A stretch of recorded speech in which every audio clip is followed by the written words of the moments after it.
That's like, men have an instinctive nature to serve and help and protect women who are around them. But if you can't be really identified as a woman because your femininity is completely obscured, or in some cases entirely gone, you actually forfeit something that is supposed to be at your disposal, which is the aid, support, protection of the men around you. Like, that's a rite of passage for women, is to be protected and served and helped by men. But when you stop acting like a feminine woman, you forfeit that. It doesn't make any sense. And yet, it's the messaging that our culture has really pushed. Hey everybody, it's Vinty Mark, and I am back with another video. But before we get started, I would like to invite you to check out today's outfit of the day. And if you have not had an opportunity, head over to themodestfitting.com and sign up for my newsletter so you can be notified when I drop my first collection of skirts and dresses featuring modesty, femininity, and beauty. But without further ado, let's begin. I'm continuing a series on a book review called Fascinating Womanhood, written by Helen Andelin, and the next topic that we're going to discuss is her understanding and interpretation of femininity. Let's begin with what she has to say. The question that she asks is, what is femininity? Femininity is a gentle, tender quality found in a woman's appearance, manner, and nature. Before I even go on to the second sentence, I wanted to just point out the parallel between what she's saying here and what the Bible has to say about femininity. There is a verse in the Bible that says that it's something around a woman having a gentle and quiet spirit, and how God finds that to be very precious in His sight. And I think it's funny that many people will try to reinvent, and Helen Andelin is not doing this, but many people will call themselves reinventing the wheel or discovering some new truth. And if they have indeed discovered anything of value, more often than not, that information is in the Bible. And so when she describes femininity is a gentle and tender quality in a woman, we have heard that before. God told us, He said that a woman having a gentle and quiet spirit is something that He finds to be very precious in His eyes. I remember when I was younger, I used to read that verse about being gentle and quiet, and I was offended because I was like, why is it that the women have to be quiet? Why is it that the women have to be gentle? And it wasn't until I got into my adulthood that the Holy Spirit explained to me that the gentle and quiet spirit is not necessarily an instruction, be gentle, be quiet. It's simply the result. The result of what? A woman who has placed her trust fully and completely in the Lord. And because she sits securely in the hands of her Father, the natural result is a spirit that is gentle and quiet. She doesn't need to be aggressive. She knows her father goes before her. She doesn't need to be loud and try to make a name for herself, because she knows that she's been set apart because of whose daughter she is. It's the gentle and quiet spirit is less of an instruction and more of a natural result of what happens when a woman sits firmly and securely in the hands of her Father. I think we, in a more everyday situation, we see this with babies. Have you ever seen a baby that's just like super fussy, won't stop crying, won't stop screaming, and then someone says, someone just needs to go get this baby's mother. Like, someone go get the mama. And as soon as the mother comes and gets the baby in her arms, the baby calms down. The baby has a quiet and gentle spirit. Why? Because the baby trusts the arms of the person that he or she is laying in. That gentle and quiet spirit is the result of trust. And it's exactly the same way when we as women trust in our Father, when we trust that His hand is over us, and that He guards us, and that He protects us, and that He goes before us. The natural result is gentleness and quietness. And it just so happens that is not only is it precious in God's sight, it is a quality that is highly valued by men. Because when a man has chosen his wife, he is choosing his primary relationship while he is in the earth. And his time in the earth is going to be hard. It's going to involve backbreaking work. If he's ambitious at all, he's going to be grinding and hustling, and he's going to come back from those long days and hope that the woman he's chosen will be and create a kind of oasis for him to escape the difficulties of life in the earth. And the way that a woman who is gentle and quiet is exactly that for him. I want to be sure that this message doesn't get lost. We don't become gentle and quiet in spirit for the purposes of primarily serving a husband. We do that because it honors our Father. And I would say, if you know within yourself that you are not gentle and that you are not quiet, you have to admit that you have a trust issue when it comes to God. So take this time to ask him, God, would you help me to trust you?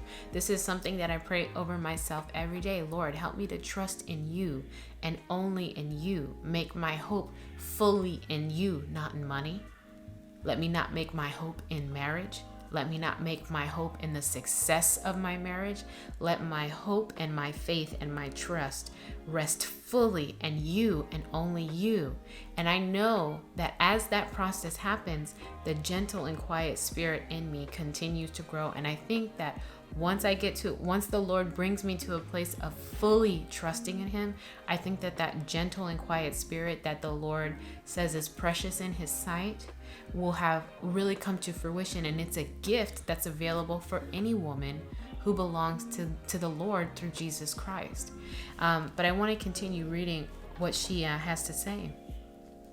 A feminine woman, but before I move on, so femininity is a gentle, tender quality found in a woman's appearance, her manner, and her nature. Remember those things: her appearance, her manner, and her nature.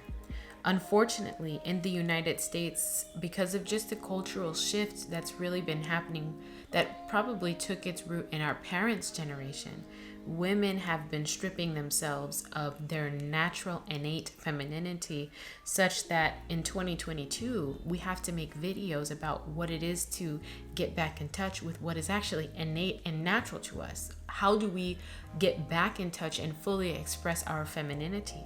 So if femininity feels like this obscure, intangible notion that's just out there, that's like kind of nebulous and you can't figure out what it is, it's a tender and gentle quality that is expressed in a woman's appearance, her manner, and her nature.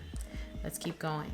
A feminine woman gives the impression of softness and delicateness. This is also a sentence that, while it is not scripture, it goes back to what scripture said. When describing the relationship between husband and wife, it tells the wife to respect and to submit to her husband, and then it tells the husband to love his wife, showing honor to her as the weaker vessel. Why would the Bible describe women as the weaker vessel? Because we are soft and we are delicate.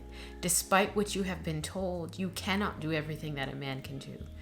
You are not as strong as a man. No, you cannot be as effective in military combat as a man can. We were made as weaker vessels. And it doesn't necessarily mean that we're broken. It means that we are breakable. Another way to think about it is, if you had to move a large heap of dirt, let's say you're working in your garden and you're getting the grounds ready to accept seed and all of that. That work usually involves shoveling a lot of dirt, putting it in a pile, and moving it from one place to the other. If you had a heaping pile of dirt that you needed to move from one side of the field to the other side of the field, would you use a wheelbarrow or would you use a glass china vase? Technically, both are vessels that could be used to carry dirt from one side of the field to the other, but one of them is certainly more suited for that task. One of them is very delicate. One of them is very breakable. It's not of less value, because the china actually probably is a lot more expensive than the wheelbarrow. So this isn't an issue of differences of value. This is a difference in design. And women are designed, as the Bible describes it, as the weaker vessel, not necessarily being valued less, but being handled, treated, and managed differently because our vessels, because of what they are designed to do, are delicate. They're different. They're weaker than the man's body. And so when she says a feminine woman gives the impression of softness and delicateness, I think that because of our culture and largely due to feminism, we would take being told that we're weaker as an insult, but it's not an insult. It's just an objective fact of our biological design. We are weaker vessels, largely because we are more delicate. And there's nothing wrong with that. That's an aspect of femininity that shouldn't be shirked to the side, but it should be embraced. It should be acknowledged and it should be honored. It's actually this example comes to mind. That's one of the reasons why when I remember my husband and I were packing up our home to move where we live now, there was some heavy furniture and it was just me and him, and he was like, I gotta move this. He's like, but you can't do this. Like, I gotta get another man in here. It was my husband recognizing, while I recognize that you're strong and you work out, you're the weaker vessel, and I'm gonna get someone else whose body is sturdy, but someone else's whose body has more durability, because we're gonna honor the fact that you are a weaker vessel.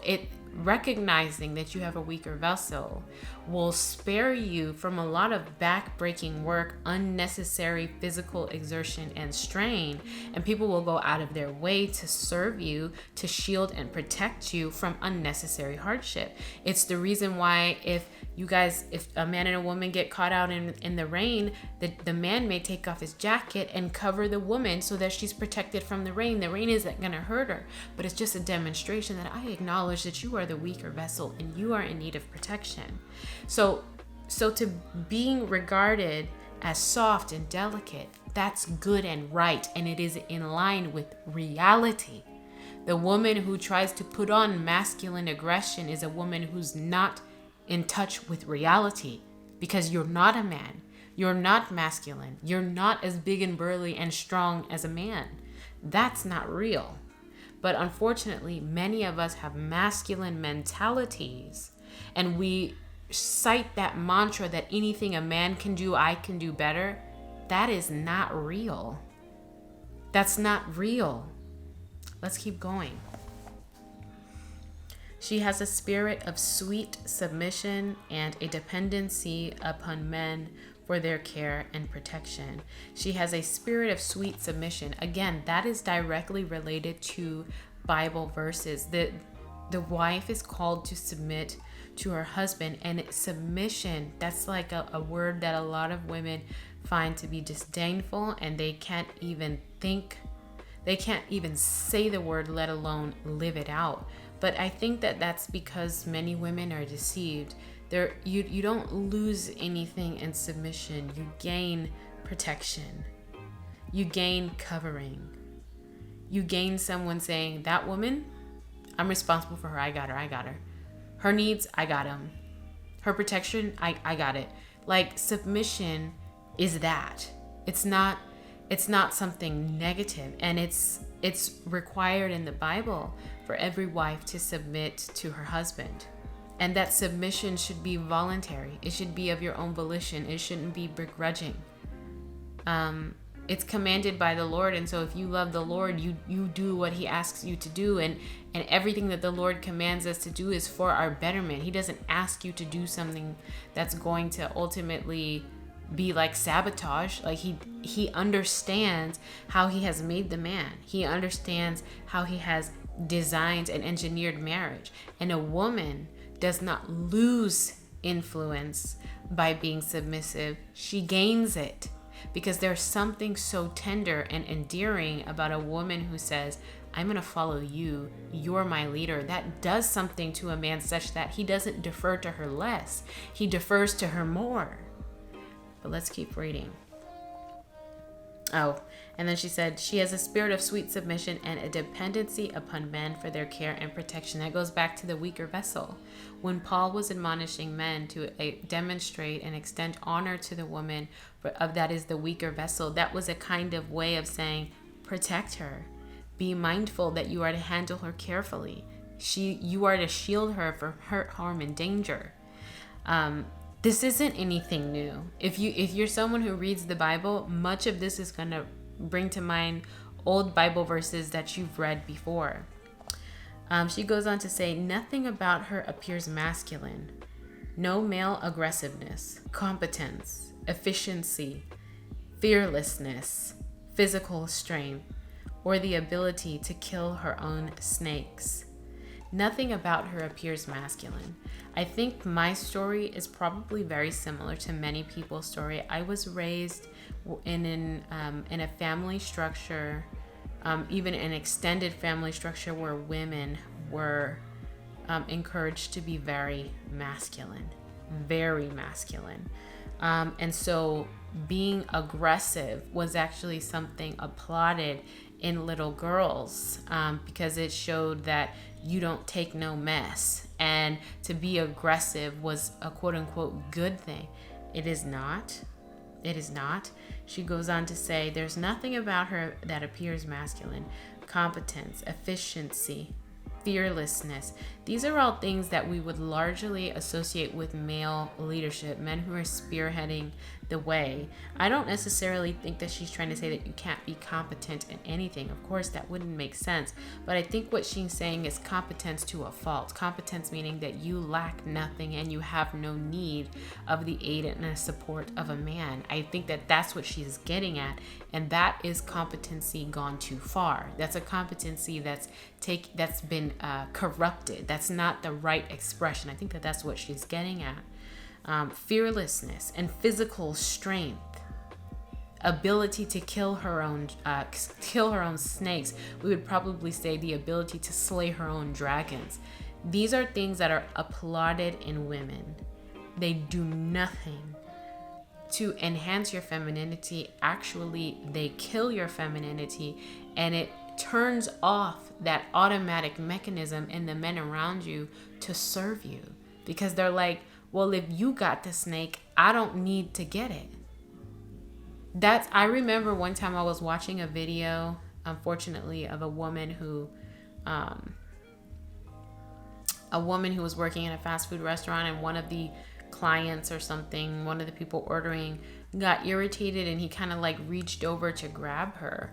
And it was clear she was so used to existing in a masculine way that she was like literally like trying to fight this dude. And it was clear that like none of the punches that she was landing were actually making any effect.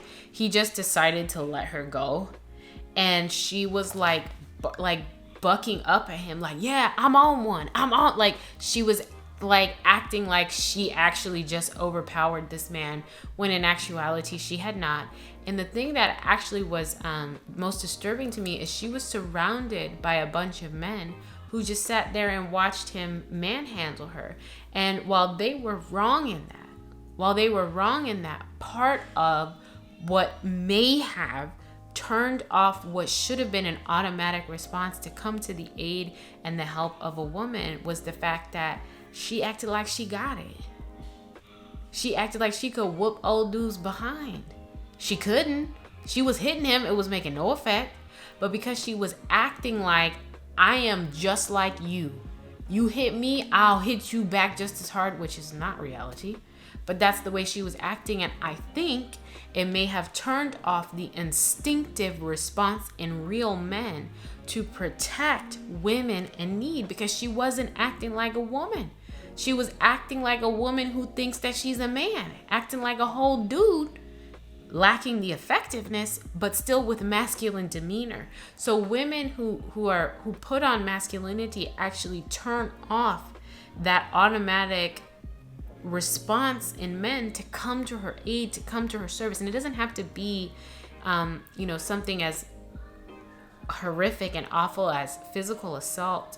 It really could just be like, I remember I was at the grocery store and I didn't want to get a buggy because I didn't want to be in there a long time, and I was holding a bunch of things in my arms, and I dropped something, and a man saw me drop something, and he immediately, oh ma'am, let me help you get that up, like, and he picked it all up for me, and no issue. But I'm like, that's like, men have an instinctive nature to serve and help and protect women who are around them. But if you can't be really identified as a woman because your femininity is completely obscured or in some cases entirely gone, you actually forfeit something that is supposed to be at your disposal, which is the aid, support, protection of the men around you. Like that's a rite of passage for women, is to be protected and served and helped by men. But when you stop acting like a feminine woman, you forfeit that. It doesn't make any sense. And yet it's the messaging that our culture has really pushed to a lot of girls and women. This next paragraph is about how men value femininity. She says, femininity has great appeal to men, for it is such a contrast to their own strong, firm masculinity. This contrast, when brought to a man's attention, causes him to feel more masculine, and this realization of his masculine strength and ability is one of the most enjoyable sensations he can experience. Real men like to feel like a man. Real men like to feel like a man. They relish in opportunities to exist and move in masculine ways. It really does something to boost their ego, their pride, their sense of self, and their sense of manhood. And as God would have it, just like men like to feel like men, a woman who is existing femininely just automatically, without her intending to, without her strategically trying to, her just being a feminine woman gives him opportunity to be and therefore feel like a real man. That's why men value femininity in a woman, because it creates the stage, it creates the platform, it creates room for him to be a real man, which then makes him feel great because men like to feel like men and they want more of what made them feel like that, which is that woman. That's why femininity not only serves the woman, but it serves the man. And ultimately, if we're talking about a husband and wife, femininity serves the wife, it serves the husband, and it ultimately serves the family. That's the value of femininity to a man. Her femininity makes the stage for him to be a man, which a real man loves. A real man relishes in the opportunity to be and feel like a real man. And that's what femininity does. It makes room and makes a stage for a man to be a man. Femininity awakens a man's tender romantic feelings. When femininity disappears, his romantic feelings disappear also. He may continue to respect and appreciate a woman who has lost her femininity, but he will not feel the same. Let's go back. What is femininity? Femininity is a gentle, tender quality found in a woman's appearance, manner, and nature. So if any one of those areas, your femininity dies because you're not feminine in appearance, you're not feminine in your outward expressions and mannerisms, or you're not feminine in your nature, it does something to the way that man perceives your attractiveness to him, because it's not so much what are your measurements, how much do you weigh. It's femininity is appealing to men. Femininity is appealing to your husband. So when you lose those qualities of femininity in your appearance, in your manner, in your nature, it cools his affection for you. It dampens his romantic feelings of love for you. As he says, the romantic feelings go away. The romantic feelings go away. And he can respect and even appreciate that woman, but he doesn't feel that romantic draw to her when her feminine nature, appearance, or manner has gone away. Is that making sense? I feel like this notion of femininity, because it's a hot topic and it's popular, I've listened to quite a few content creators talk about it, and sometimes it feels like they speak in such nebulous terms that like they said a lot of words, but a lot of words that ultimately meant nothing. I hope that this video is not like that. I hope that this is better and easier to understand, because for the woman who has chosen to remain home and make her priority her husband, her children, and her home, she's operating on a level of femininity that is scarcely observed in today's day and age. Historically, this has always been the status quo, but where we are in the earth today, where we are in time today, it's very uncommon to see such a robust demonstration of femininity as is found in the housewife and homemaker. And so you, if you are in that role, need to understand what exactly it is that you're embarking on, what it is that you're exercising, how you can expect it to serve you and to serve other people. So I hope that it's clear. I want to do a recap. Femininity is the quality of being gentle and tender in your appearance, in your manner, and in your nature. I remember just an example of not feminine activity, but I remember I was at a party, and it was one of my family members. He was hosting just a group of friends, and they were playing card games, and there was a woman there with her husband, and the game was getting a little bit aggressive and competitive. And I remember she played a card that like won, and she said, yeah, that's what it looks like to put your balls on the table. I'm sorry if that was a little bit vulgar, but I don't know how else to say it other than just to say it. And I could tell in the way that she was looking around at the table, she fully expected for that display of aggressive masculinity to impress the men at the table. But in actuality, they were just taken aback at how manly this woman was behaving. It was almost like they were like, we can see that you're a woman, but what's coming out of your mouth is so mannish. And I was like, that's a really good snapshot of how women are trained to be like men. She goes on to say, the feminine woman is naturally oriented toward her womanhood. She is proud to be a woman and happy to fill her destiny as a wife and mother, anxious to make a happy home for her loved ones. Her career is a career in the home. Her occupation is to live her daily life. Her glory is the esteem of her husband and the happiness of her children. There's also a verse in the Bible that says, when it's describing the exceptional wife or the excellent wife, it says that her husband and her children rise and call her blessed. That's what she's meaning to say here when she says her glory is the esteem of her husband and the happiness of her children.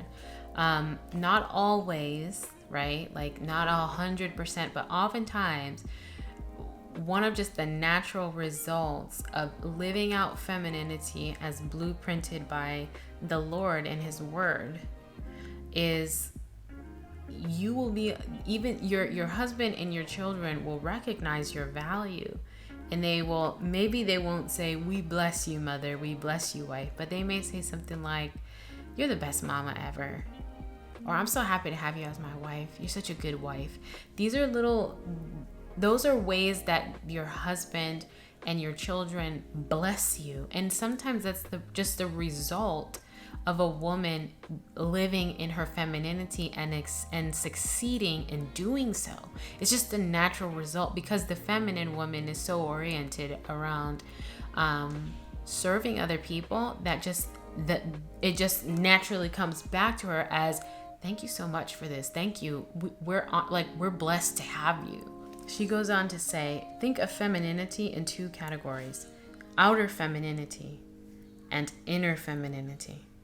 Outer femininity has to do with her appearance and manner, whereas inner femininity has to do with her feminine nature and her orientation towards her feminine role. Outer femininity, as we understand it, like she said, which is the appearance and manner, so that's wearing feminine clothing, making sure that, you know, your hair is nice. And first of all, the Bible says that a woman's hair is her glory, so that like demonstrating that glory that the Lord has given you, taking care of it, being sure to maintain it. You have a clean and fresh face. Like your clothing speaks to the fact that you are in fact a woman and not a man. Your manner. I've heard it. I remember when I was in college, like the guys, the boys used to like make fun of the girls for having, they would call it weak wrists, because girls will always just kind of like, you know, it's just the way that we hold our hands. And so when she's saying feminine manner, it's just the way that a woman carries herself physically, the way that she carries herself publicly.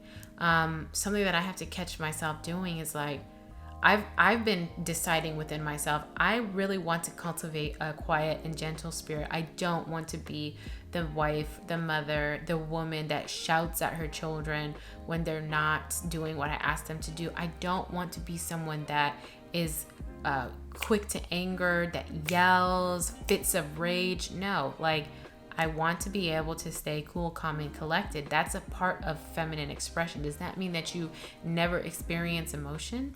No, it means that you always remain in control of your emotions, and that you will stay true to your identity as a woman before you will just fly out the handle at the whims of your feelings and your emotions. And so feminine nature, it's being able to, just because someone else is escalating doesn't mean that you escalate with them.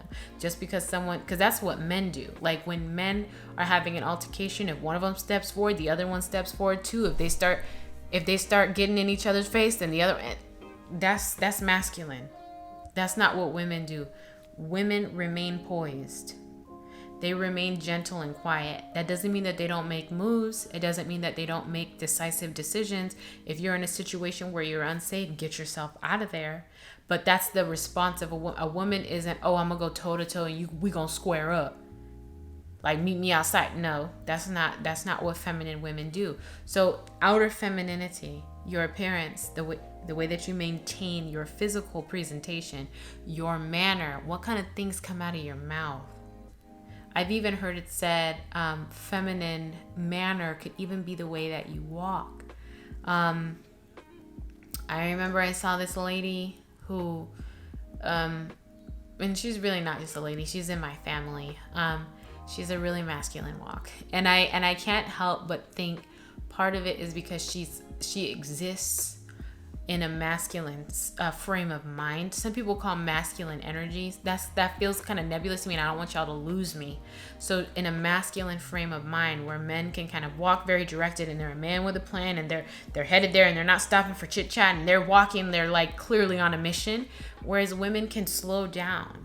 You can notice the people around you. You can speak. A lot of times when I see couples together, the man is like, he's walking to where he's going, but the wife, she'll notice if people walking by, she'll say hello, good morning. She'll make eye contact, smile. It's because we move a little slower. We notice more details. We engage and we interact with other people. And that even, because that's just our orientation, it even shows up in the way that we walk. We might walk a little slower. Because of the way that our bodies are engineered, we sway when we walk. There's even a feminine way that we move about from point A to point B. And I saw this lady who, my family member, who she's so used to just being masculine that she even walks like a man. She walks like a man. She's the only thing that she would need to do is just puff out her chest the way that men do, and then it would be like the complete thing. And I just was like, man, this programming that we have to make women masculine and to shed their femininity requires so much deprogramming and getting back in touch with what does God have to say about the woman. How does God describe femininity? How does God describe the disposition of a woman? Hopefully we're gonna get into that and answer some of those questions. But this is just a video to just kind of get your juices going and to think about like, what is femininity? How do I put it on? In what ways do I violate my femininity? In what ways do I try to minimize and shrink my femininity so that it can't be expressed? Again, what is femininity? A quality of gentleness and tenderness in appearance, manner, and nature. And those three things can be separated into two categories: inner femininity and outer femininity. Inner femininity being your nature, outer femininity being your appearance and your manner. In what ways do you think that you are rightly existing, exuding, and walking in your femininity? And in what ways are you lacking? In what areas are you not living your best feminine self? In what ways are you violating your innate femininity as given to you and designed by God, even in the fact that He gave you a body that is a weaker vessel? In what ways are you violating it? Leave those comments in the comment section below. As always, thank you for tuning in, and I will see you next time.